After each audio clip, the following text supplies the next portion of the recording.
Polls. Thank you for having me. Yeah. And we thank you for being here, Barnaby. Welcome back to the deep dive. There's that moment you realize the real game isn't just about the numbers on a spreadsheet. It's about the psychology happening in the room. Absolutely.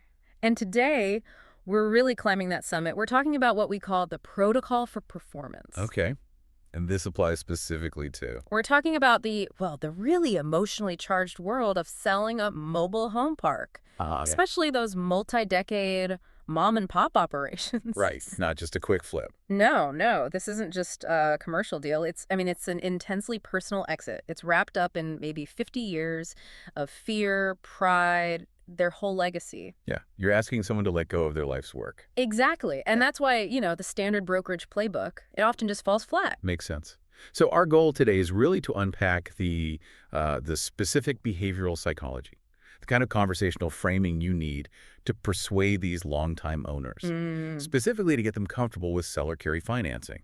Which is the mountain to climb because their default, understandably, is simple, clean, cash only. They just want to wipe their hands clean and walk away. Done. That cash-only desire, it's like magnetic north for them. It feels like simplicity, like safety. Okay. So our mission here is to reveal the specific behavioral frameworks that can systematically move sellers past that initial, very strong resistance. Right. We want to show you really precisely how effective persuasion in this space is built, entirely on reassurance. Comprehensive reassurance. It's not about pressure. It's about being a guide. Yeah. Managing their anxiety. You got it. Okay, so let's start unpacking this protocol. Where do we begin? You mentioned fear. We have to start with the fundamental truth. It's almost non-negotiable in these kinds of transactions. Fear blocks logic. Fear blocks logic. If the seller is stressed, anxious, fearful, it doesn't matter how good your math is. They just hear static. Exactly. It won't register. So that's rule number one. If they fear being cheated or they fear complexity or, they fear what happens financially after the sale, no argument about interest rates or future appreciation is going to land. The entire initial goal, therefore, it has to be selling peace of mind. That's the product. Peace of mind first. Okay, so we need to tackle these core psychological conflicts head on. Let's start with a big one from behavioral economics, loss aversion. Right. The idea that people really, really hate losing something they already have. Way more than they enjoy gaining something new, even if it's equivalent. Far more intensely. And this is where the application gets, pretty clever. Because you completely reframe what the actual loss is. You mean the cash-only sale becomes the loss? Precisely. We shift the focus. It's not about the interest the buyer might pay you later. It's about the immediate, tangible financial wound the seller inflicts on themselves by taking all cash. And that wound, let me guess. Taxes. Bingo. The massive immediate tax burden. You have to paint that picture vividly. Okay, let's break that down. For a long time, MHP owner probably has a super low basis in the property. Decades of depreciation, yeah. So when they take all cash, boom, capital gains tax hits immediately, depending on their state, their bracket, depreciation recapture. What are we talking, realistically? You could easily be looking at 30%, 35%, even over 40% of their total gain going straight to Uncle Sam immediately. Wow. Okay, so picture this. You tell a seller you're giving them a $2 million check. Yep. But in the next breath, you have to explain they need to write another check right away for maybe $700,000 to the government. Think about how painful that feels. It's concrete. It's immediate. It's a huge chunk of their life's work just gone. Right. So you frame it exactly like that. Why suffer that certain immediate, very substantial loss? When seller carry financing lets your principal keep working for you, tax deferred, until you actually receive the payments. So the risky option, being the bank, suddenly starts to look like the responsible way to preserve capital. It flips the script. You're preventing an immediate fiscal self-harm rather than just pitching a potential future gain. That's a really powerful foundational flip. It's not theoretical risk versus reward. It's certain loss versus managing risk intelligently. And you have to lay that groundwork if they're still mentally calculating that giant tax payment. They can't hear anything else. Nothing. They're just not capable of listening to the upsides of holding a note. Okay, but it's not just the money, right? That these owners, they've poured decades into these places. Sweat, tears, maybe literal blood sometimes. Oh, absolutely. Physical, emotional, financial energy. You have to validate that. That brings us to sunk cost protection. They feel this deep need to protect that huge investment of time and effort. It's not just dollars. You've got to honor the sweat equity.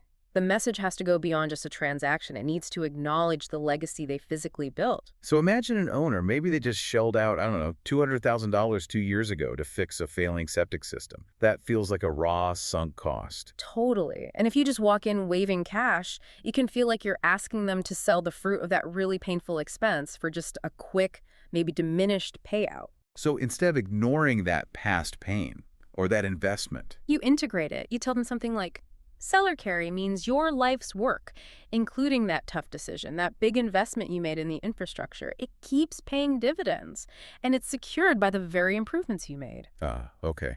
That validates their past choices. Yeah. It makes that investment continue to reward them. Right. It reinforces the value of their legacy instead of just dismissing the struggle it took to build it. You're basically saying your hard work wasn't for nothing. It's actually the collateral for your future income. That makes a lot of sense. It taps right into the pride they took in building and, maintaining that community. Definitely. Okay, so once those big emotional blockers, the fear of loss, the need to protect sunk cost, once those are addressed, then we can move to cognitive ease. Simplicity. The absolute need for simplicity, especially with older MHP owners, they distrust complexity. If it sounds complicated, confusing, They shut down instantly. Trust requires clarity. But let's be honest, seller carry financing is structurally more complex than just getting a check at closing. yeah. How do you simplify that without sounding, I don't know, patronizing? Great question. You demystify it. Use familiar language, clear analogies. The goal is to make something sophisticated sound, well, commonplace, almost obvious. Like the example in the source material. The perfect line. It's like a pension, monthly checks, 0 toilets. Okay, let's pause on that. That's brilliant. Monthly checks. Addresses the need for stable, predictable income, replaces the anxiety of suddenly having to manage this giant lump sum of cash. And 0 toilets. That hits the relief button. Instantly done with the day-to-day headaches, the calls, the repairs, the tenant issues, being a landlord. Which is exactly what they want to retire from. Precisely. They want retirement from the physical labor and the management stress. They do not want a new job as a day trader or a tax planning guru. Right. So that phrase, it guarantees retirement from the effort while guaranteeing the income security they need. Okay, so summarizing this first part. The genius move is reframing that huge immediate tax hit as the certain loss. Mm-hmm. You use the tax code, which is undeniable, to do the heavy lifting. Suddenly, the safe choice, cash, looks like financial self-sabotage. Right. And that creates the peace of mind needed for them to even consider the actual financial terms of the seller carry. It shifts their whole frame. It goes from, why should I take on this weird risk, to, how do I avoid that massive tax loss? That foundation is the bridge you need to get to the next level. Which is about identity. Identity and control. Okay, so we've hopefully managed the immediate fear of financial loss. Now we pivot. Yeah. Because for these older, long-time owners, the sale isn't just money. It's tied up with their self-worth, right? Their identity. Yeah. And wanting some control over what happens next. That's exactly right. We need what we call identity alignment. The seller carry process, the way you present it, has to align with how they see themselves as successful, savvy operators, not just, some retiree checking out. Okay, this is where that landlord to banker narrative comes in. But let me push back a little. Yeah. Does that phrase risk sounding a bit too slick? Maybe corporate? That's a fair point. And the execution really depends on the context and your tone. It's not meant as a slick sales pitch. Okay. It's more a recognition of their financial sophistication. I mean, think about it. They've managed a complex asset probably for decades. True. They're not novices. Not at all. Yep. So by positioning them as graduating from landlord to banker, you're elevating their status. You're saying you're moving up from managing tenants and pipes to managing capital and earning high, secure returns on it. Okay, I see. It maintains their dignity. They aren't just passively retiring to, watch their stock portfolio bounce around. Right. They're ascending the financial ladder. They become the sophisticated, secured capital provider. They stay financially relevant, just in a different role. And this transition, it also taps into that deep need for legacy appeal you mentioned, especially for owners who really cared about the community they built. Absolutely. For that owner, the framing is crucial. Seller financing lets you choose who carries on your community. Ah, the veto power. That's huge, because with a cash sale, often they just have to take the highest bid, right? Often, yeah. Even if that bidder is some big outfit known for jacking up rents and, maybe not treating tenants well, the seller might actually feel guilty about that. Yeah, I can see that. Leaving their long-term tenants in potentially bad hands. But by carrying the note, the seller is effectively enabling the deal.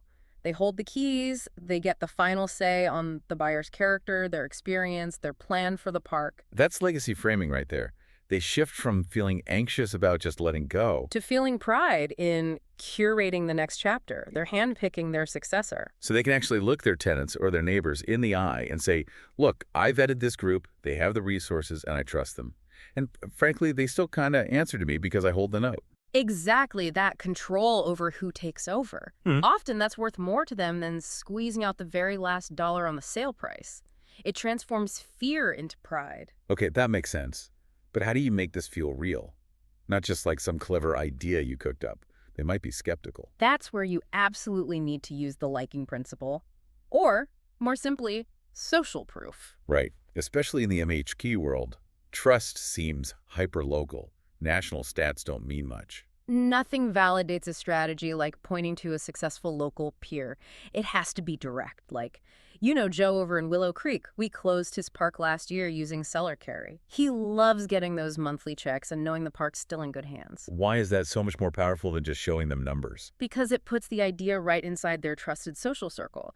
If Joe, who they know, maybe see at the hardware store, if he did it and he's happy, it shifts the concept from some abstract theory you're pitching To a viable strategy approved by one of their own. Yeah. They think, old Joe's no dummy. If he did it, maybe I should look into it. Peer validation cuts through skepticism like nothing else. So the big insight here, for you listening, is realizing that in these kinds of legacy-driven deals, your most powerful tool might not be the interest rate. Probably isn't. It's the seller's ability to maintain their dignity and influence the outcome for the place they built. They want to sort of stay the captain of the ship, even after they've tied it up at the dock. They want influence without the day-to-day grind, and that transition from operator to secured financier, it affirms who they were and secures their relevance going forward. Okay, so we've worked on building trust, aligning with their identity. Now, how we actually deliver this message is critical, right? It can't sound like a slick sales script. Absolutely not. It needs to feel like a genuine, relatable connection. And that's where story-based framing becomes so important. Stories over numbers. Stories bypass that logical, skeptical part of the brain. They go straight for emotion, for memory. Numbers tend to lecture, Stories kind of whisper trust. So you need a narrative, something the seller can almost step into mentally. A complete, relatable arc. Let's take that Jane and Joe example from the source. We can't just drop their names. It needs some texture. Right. Flesh it out. How would that sound? Well, you'd start maybe with the pain point.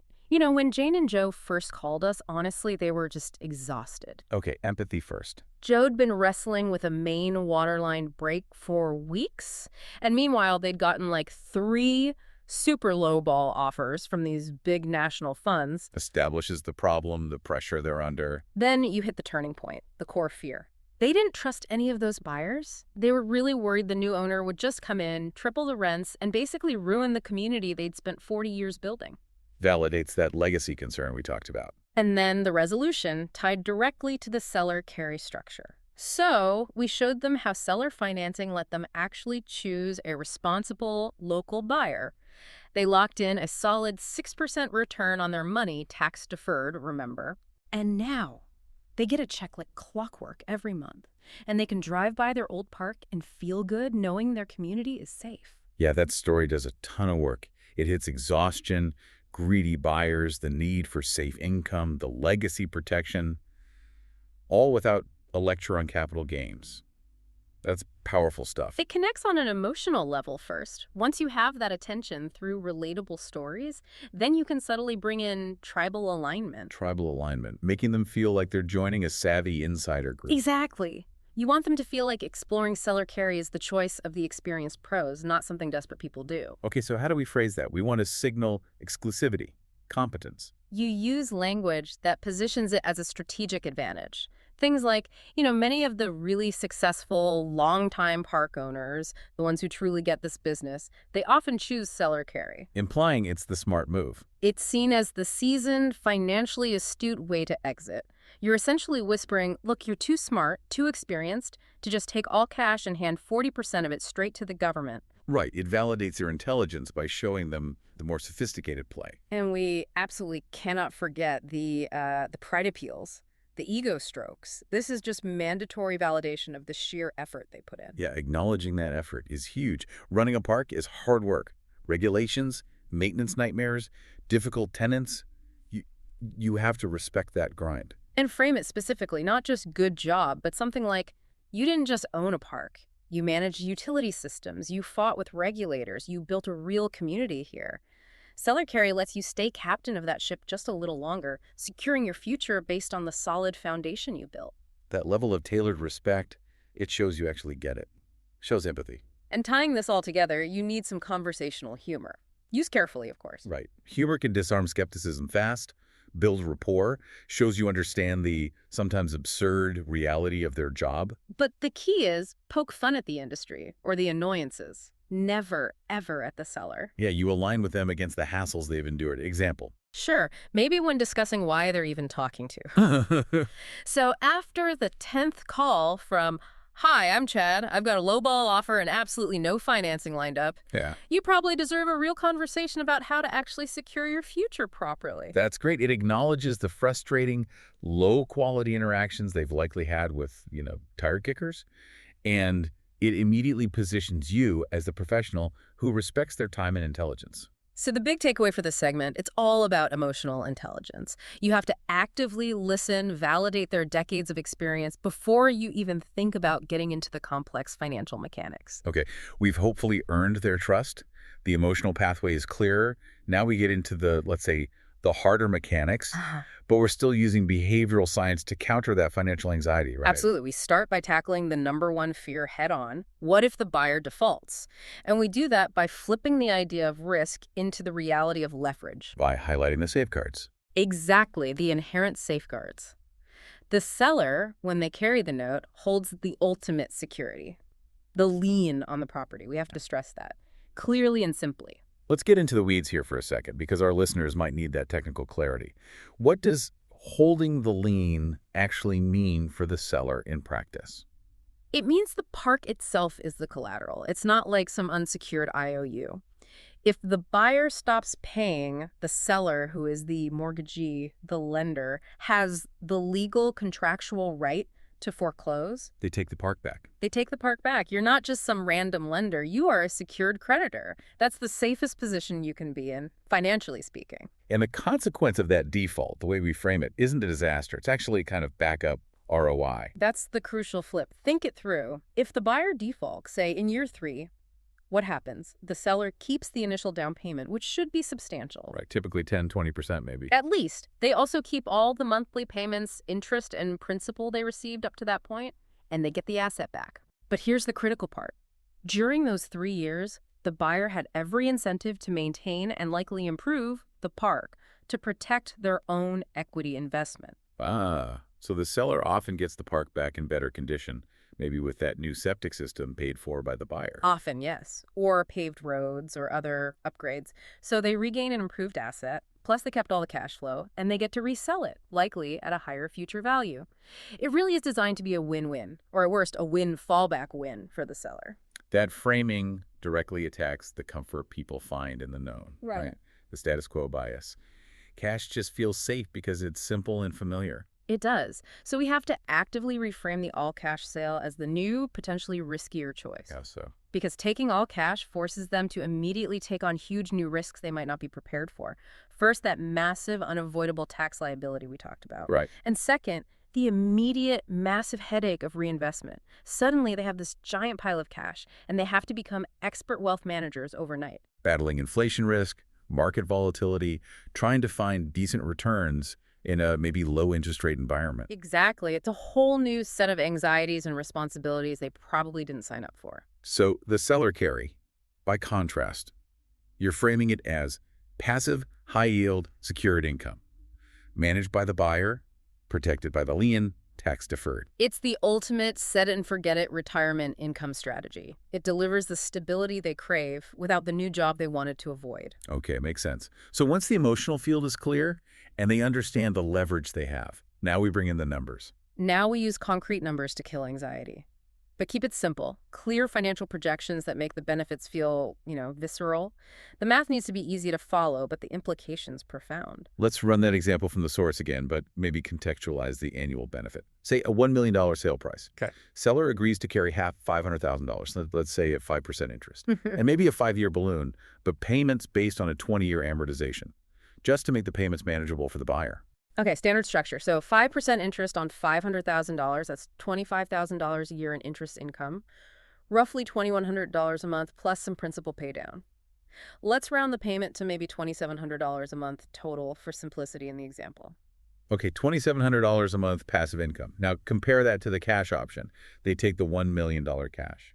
Immediately lose, say, $350,000 to taxes, just for illustration. Leaves them $650,000.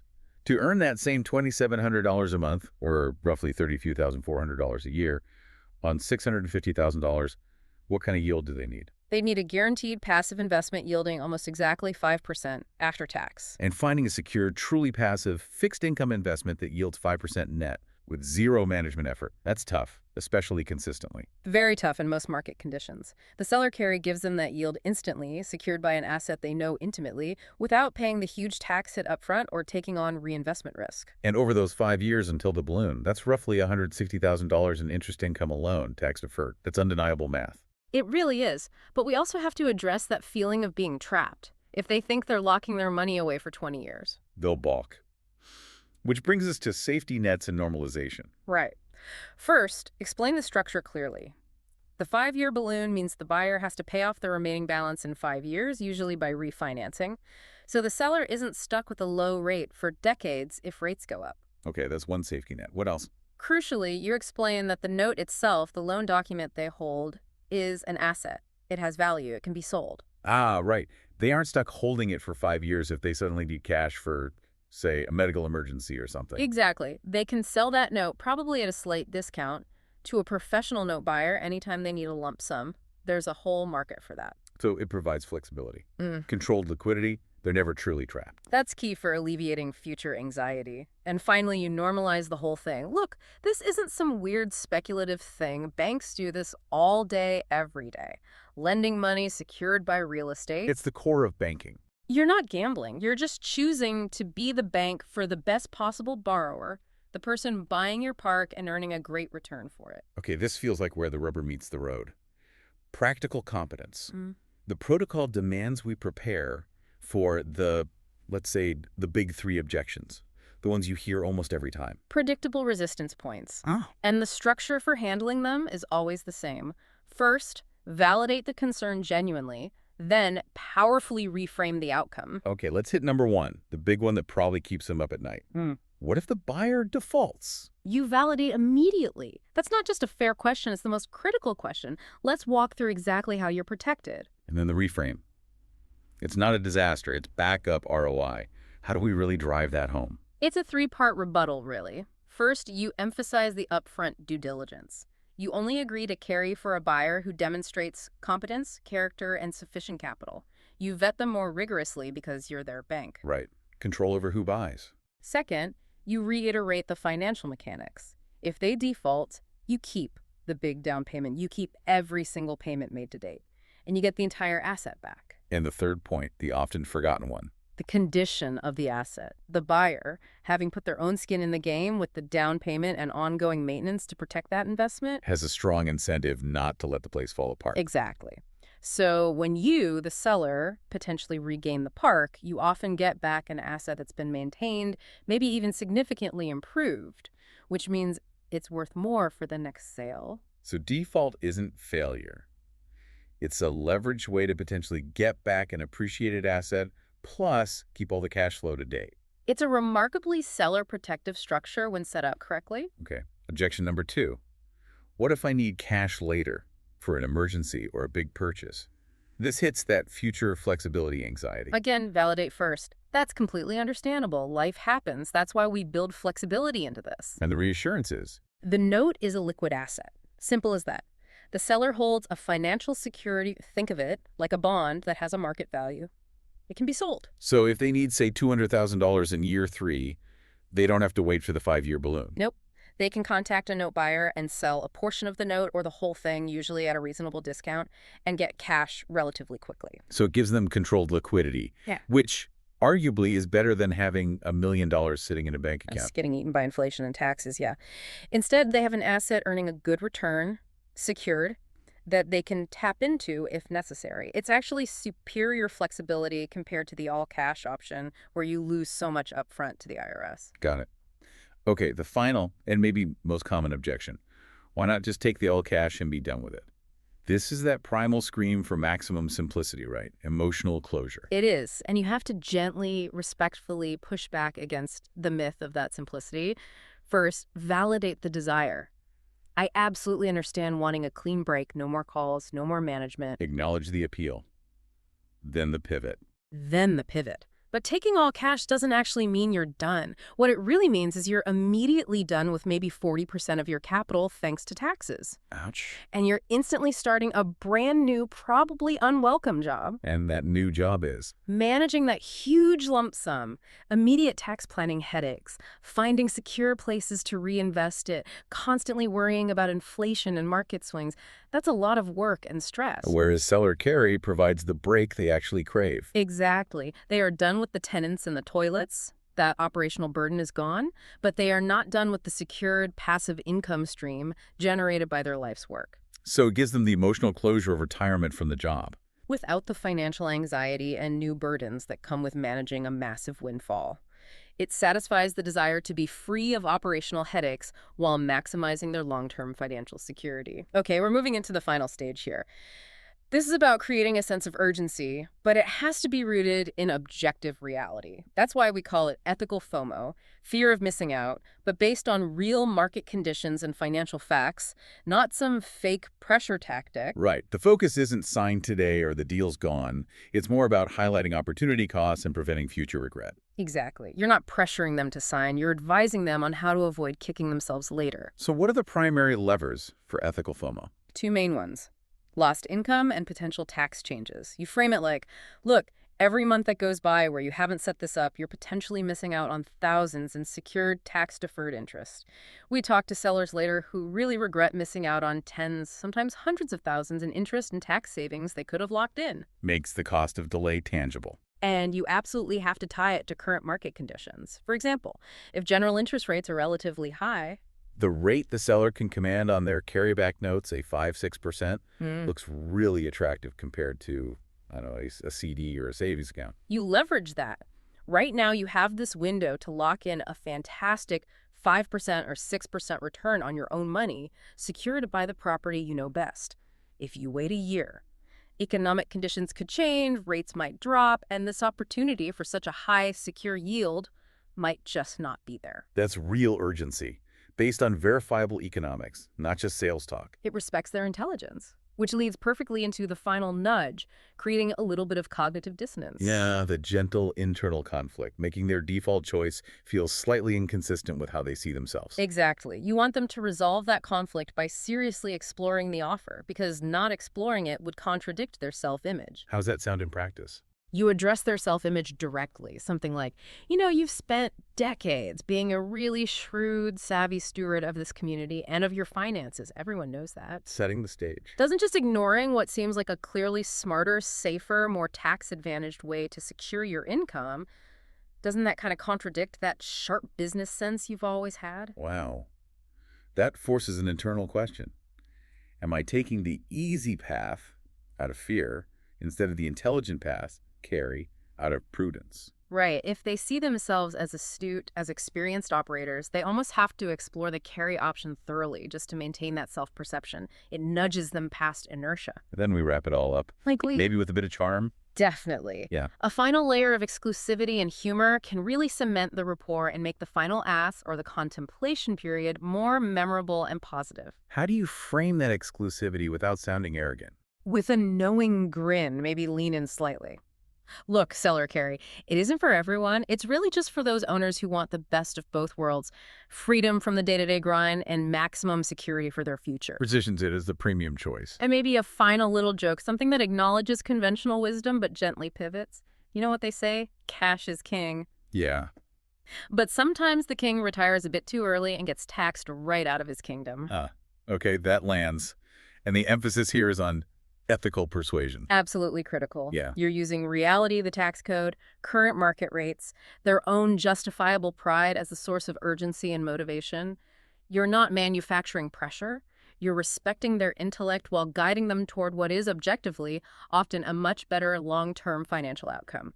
Hashtag tag outro. So to kind of wrap up this whole protocol for performance, I think we really need to recalibrate how we think about persuasion, especially in these high-stakes, highly emotional deals. Yeah, it's really not about applying pressure, is it? Not at all. It's about providing truly comprehensive reassurance. It's about anticipating and mitigating their anxiety at every single step of the process. The journey seems to be, first, manage that fundamental fear. Reframing taxes as the real immediate loss is key there. Second, build trust and align with their identity, that landlord to banker graduation idea. Right. And finally, you reward their wisdom by showing them how to lock in that high, secure passive income stream they've earned. You're essentially guiding them away from the easy, emotionally appealing, but often financially inferior cash payout. Towards the more sustainable, long-term, identity-affirming financial strategy. You're selling them control. You're selling them legacy preservation and the financial benefits. They're almost just the positive side effect of getting the emotional strategy right. You know, what really strikes me from this deep dive is that for these long-time operators, the primary value proposition, the thing they might value most, isn't just the interest rate they get on the note. I agree. It seems to be the maintenance of control over the park's future, over who takes it over, and the preservation of their own identity as a successful financial architect, not just someone who cashed out. Which leaves us with a final provocative thought for you, our listener, to maybe chew on as you think about applying this framework. Okay. For these operators who've poured their lives into building and managing a community, is it possible that the desire for continued control over the outcome, the ability to influence their successor, is actually more powerful than the raw desire for maximum immediate cash? Is the true unspoken price of just wanting to be done actually the loss of identity, the loss of relevance? Is it something for you to mull over?